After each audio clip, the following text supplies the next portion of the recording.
Now, as the dust slowly settles following the US elections earlier this week, let's turn our attention to another country heading to the polls. Moldova is holding its first direct presidential elections in almost 20 years.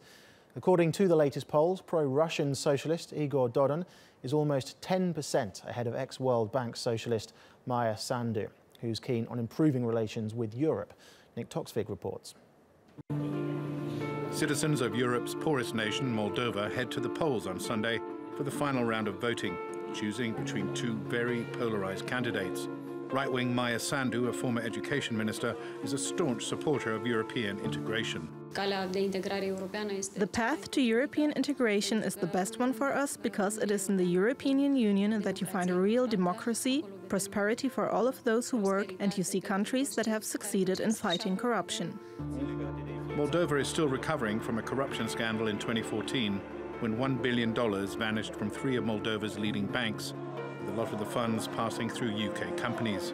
The country only recently returned to growth after contracting 0.5% in 2015. Sandu accuses the country's former leadership of being involved in the scandal.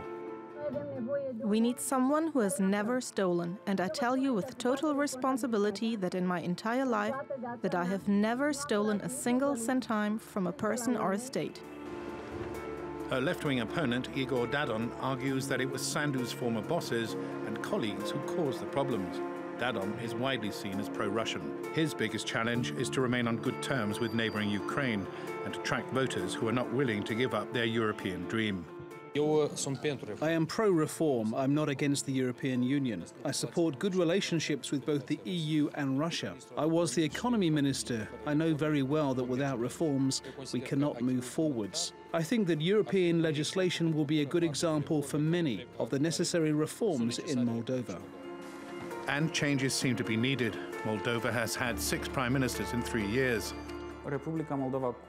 Moldova and its banking system are perceived regionally and internationally as a laundry which facilitated the legalization of billions of dollars of dubious origin.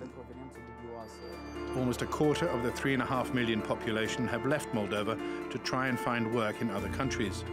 They preferred Europe since Russia was hit with Western sanctions in 2014 over its interference in Ukraine. Those who have stayed will on Sunday decide whether the country faces east or west. Nick Toxvig, TRT World.